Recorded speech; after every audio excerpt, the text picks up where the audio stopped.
ഈ സർക്കാരിന്റെ ഭാഗമായി വികസനക്ഷേമ പ്രവർത്തനങ്ങളിൽ പങ്കാളിയാകാൻ കഴിഞ്ഞതിൽ എനിക്ക് തികച്ചും അഭിമാനമാണുള്ളത്. കാരണം കഴിഞ്ഞ UDF ഗവൺമെന്റിന്റെ കാലത്ത് പ്രതിപക്ഷ നിരയിൽ ഉണ്ടായിരുന്ന ആളാണ് ഞാൻ.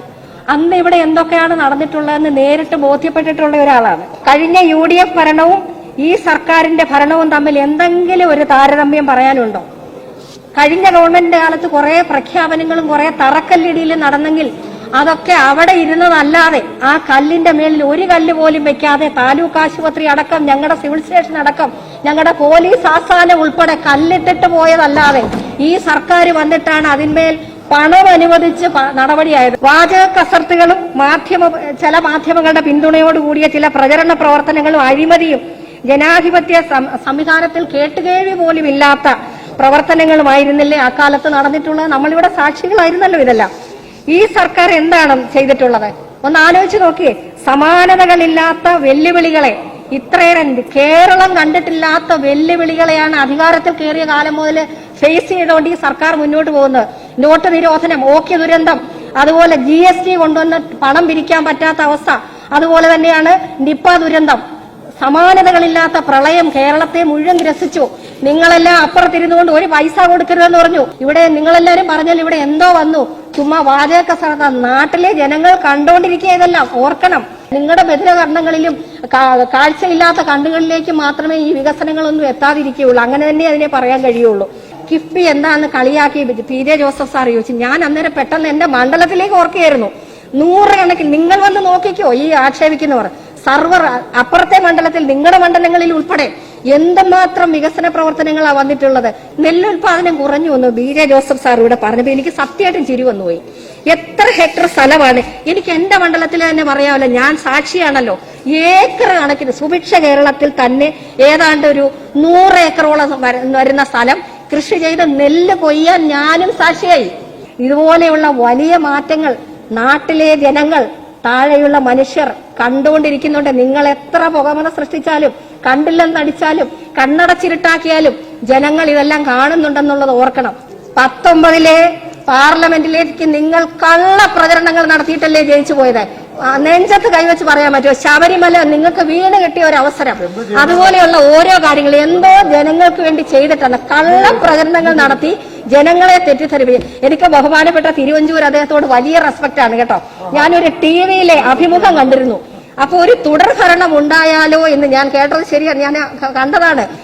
അഭിമുഖം വന്നപ്പം ഒരു തുടർഭരണം ഉണ്ടാവുമെന്ന് കാണുന്നല്ലോ. നമുക്ക് കാണാം, ചിലപ്പോ നിപ്പായോ അതുപോലെയുള്ള പ്രളയങ്ങളോ ഒക്കെ ഇനിയും വരുമല്ലോ എന്ന് പറഞ്ഞില്ലേ അദ്ദേഹം. ഒന്ന് ആലോചിച്ച് നോക്കിയേ. അങ്ങനെയാണോ നമ്മൾ ജയിക്കേണ്ടത്? നാട്ടിലെ ജനങ്ങൾക്ക് വേണ്ടി കാര്യങ്ങൾ ചെയ്തു കൊടുത്ത്, അവർക്ക് വിദ്യാഭ്യാസം കൊടുത്ത്, അവർക്ക് തൊഴിൽ സുരക്ഷ കൊടുത്ത്, അവർക്ക് ആരോഗ്യ മേഖലയിൽ മെച്ചമുണ്ടാക്കി, കാർഷിക മേഖല മെച്ചപ്പെടുത്തിക്കൊണ്ടല്ലേ പോകേണ്ടത്. അതൊക്കെയാണ് ഈ സർക്കാർ ചെയ്യുന്നത്.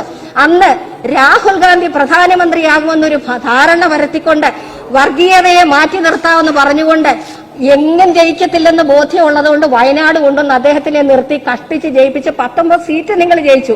പക്ഷെ അത് കഴിഞ്ഞ് വന്ന ഉപതെരഞ്ഞെടുപ്പിൽ എങ്ങനെയുണ്ടായി? നമുക്കുള്ള ദുരിതങ്ങളെ മുതലാക്കിക്കൊണ്ടല്ല നമ്മൾ പോവേണ്ടത്. സത്യസന്ധമായിട്ട് നേരോടെ കാര്യങ്ങൾ പറഞ്ഞ് ധീരമായിട്ട് പോകണം. മനുഷ്യരോടൊപ്പം നിൽക്കണം. നമ്മൾ ജനപ്രതിനിധികളെ, രാഷ്ട്രീയക്കാർ അങ്ങനെയാണ് വേണ്ട. ഇതാണ് ഇടതുപക്ഷ ജനാധിപത്യ മുന്നണി, ഇതാണ് ഈ പ്രസ്ഥാനം, അതാണ് നമ്മൾ ചെയ്തുകൊണ്ടിരിക്കുന്നത്. നിങ്ങളൊക്കെ എന്താ ചെയ്തിരുന്നത്? ഞാൻ ആദ്യം തന്നെ പറഞ്ഞു, തറക്കല്ലിട്ടിട്ട് പോയി പണം പോലും അനുവദിച്ചത് ഇവിടെ വന്നിട്ടാണെന്ന്. അതുപോലെ പല കാര്യങ്ങളിലും ഈ വികസന പ്രവർത്തനങ്ങളെല്ലാം ആക്ഷേപിച്ചുകൊണ്ടുള്ള ഒരു പ്രവർത്തനമല്ലേ BJP ആയാലും അതിനൊപ്പം നിന്നുകൊണ്ട് ഈ UDF നടത്തുന്നത്. ഇങ്ങനെ ചെയ്യുന്നത് ഇനി ജനങ്ങളുടെ മുമ്പിൽ വില പോകുമെന്ന് നിങ്ങൾ ധരിക്കേണ്ടതില്ല എന്നുള്ളതാണ് എനിക്ക് പറയാനുള്ളത്. നിങ്ങളെയൊക്കെ എത്ര ചോദ്യം ചെയ്തിട്ടുണ്ട്? 3-4 പേരകത്തുണ്ടേ. പിന്നെ ഒരാള് സ്ത്രീപീഡന കേസിലെ പ്രതിയാണേ ഒരാള്. ഞാൻ ആരാണെന്ന് പേരൊന്നും പറയുന്നില്ല. എന്നാലും ഞാൻ അതിശയിച്ചു പോയി. ഇത്രയേറെ സ്വർണം കളിപ്പിച്ചുകൊണ്ട് നാട്ടിലുള്ള എത്ര കേസുകൾ. രാവിലെ ഇവിടെ സ്വരാജ് MLA ഒരു ചോദ്യം ചോദിച്ചപ്പോ ഞാൻ തന്നെ 149 വഞ്ചനാ കേസാണ് അദ്ദേഹത്തിനെതിരെ. ഇത് ആര് കൊടുത്തതാ? കളിപ്പിക്കപ്പെട്ടവര് കൊടുത്തതല്ലേ? ഇങ്ങനെയൊക്കെ ചെയ്യാൻ കഴിയും. എന്നിട്ട് വളരെ നല്ല മനുഷ്യരായിട്ട് അങ്ങ് ഇരിക്കുവാണ്, പുണ്യാളരായിട്ട്. ഞങ്ങളൊക്കെ നല്ല വിശ്വസ്തരാണ്. ഇതൊക്കെ കൊള്ളാവുന്ന കാര്യങ്ങളാണോ? നിങ്ങളുടെ ആൾക്കാർ ഞാൻ നേരത്തെ പറഞ്ഞ പോലെ അവിടെ ഇവിടെ ഇരിക്കുകയാണ്. അതല്ലല്ലോ ഇപ്പൊ അത് കറക്റ്റായിട്ട് പരാതി വന്നിട്ട് കൊടുത്ത് അങ്ങനെ പോയിട്ടുണ്ടല്ലോ. ഒരു ഫ്ളാറ്റ് സമുച്ചയം ഉണ്ടാക്കുന്നതിന് ഒരു പാര വെച്ചിട്ട് ഇപ്പൊ എന്തോ കിട്ടി? ഇന്ത്യയിലെ 7 ഇടതുപക്ഷ സർക്കാരാണ് കേരളത്തിലുള്ളതെന്നറിയാം. അപ്പൊ ആ രാജ്യത്തെ ബഹുഭൂരിപക്ഷം മറ്റ് സർക്കാരുകളും മറ്റ് സംസ്ഥാന സർക്കാരുകളും കേന്ദ്ര ഗവൺമെന്റിന്റെ ഈ നയങ്ങൾക്കുമായിട്ട് സമരസപ്പെട്ടു പോകുന്നത് കൊണ്ട് അതിനൊരു എതിരായിട്ട് നിൽക്കുന്ന, ജനപക്ഷത്ത് നിൽക്കുന്ന, ജനകീയമായിട്ട് മുന്നോട്ട് പോകുന്ന ഒരു സർക്കാർ ഇവിടെ ഉള്ളത് കൊണ്ട് ആ സർക്കാരിനെ തകർക്കാൻ BJP ഭരണം ഉപയോഗിച്ച്, കേന്ദ്ര ഭരണം ഉപയോഗിച്ചുകൊണ്ട് നടത്തുന്ന ആ പ്രവർത്തനങ്ങൾക്ക് ശക്തി കൂട്ടുകല്ലേ നിങ്ങൾ ചെയ്തുകൊണ്ടിരിക്കുന്നത്. അതുകൊണ്ട് എന്താ സംഭവിച്ചത്? നിങ്ങൾ ഇല്ലാതായിക്കൊണ്ടിരിക്കല്ലേ? ഞങ്ങളെ കളിയാക്കിയില്ലേ? എവിടെ ഉണ്ട് നിങ്ങളുടെ മാർക്സിസ്റ്റ് പാർട്ടിന്ന്? ഇപ്പൊ നിങ്ങൾ എവിടെ ഉണ്ടെന്ന് ചോദിക്കേണ്ടി വരുന്ന സ്ഥിതിയിലേക്കല്ലേ ഇപ്പൊ വന്നിട്ടുള്ളത്? ഒന്ന് ആലോചിച്ച് നോക്കിയേ. കേന്ദ്രത്തിലൊന്നുമില്ല, എല്ലായിടത്തും തോറ്റ് എല്ലാരും കാവിയിലേക്ക് മാറിപ്പോകുന്ന സ്ഥിതിയല്ലേ ഉള്ളത്.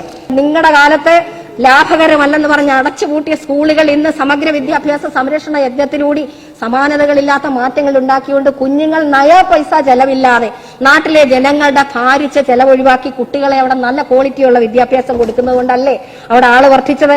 എന്റെ മണ്ഡലത്തിലെ താലൂക്ക് ആശുപത്രി കഴിഞ്ഞ അന്നത്തെ ആരോഗ്യമന്ത്രി ഇവിടെ ഇല്ല.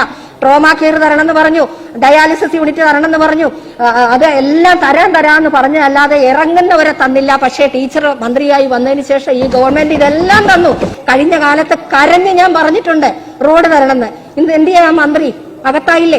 പാലാരിവട്ടം പാലമൊക്കെ പണിഞ്ഞിട്ട് ഞങ്ങളൊക്കെ ഇവിടെ നിന്ന് സങ്കടത്തോടെ പറഞ്ഞു, ഒരു ഒറ്റ രൂപ തന്നിട്ടുണ്ടോ എന്ന് ചോദിച്ചിട്ട് എന്തൊരു വേർകൃത്യമായിരുന്നു ഞങ്ങളോടൊക്കെ കാണിച്ചത്. യുവതികൾക്കും യുവാക്കൾക്കും ഏറ്റവും കൂടുതൽ അംഗീകാരം കൊടുക്കുന്ന ഒരു പ്രസ്ഥാനമല്ലേ ഇടതുപക്ഷ പ്രസ്ഥാനം, കമ്മ്യൂണിസ്റ്റ് പ്രസ്ഥാനം. ഞാൻ നോക്കിയ 21 വയസ്സായ എത്ര പെൺകുട്ടികൾ നല്ല കീ പോസ്റ്റിലേക്ക് വന്നു.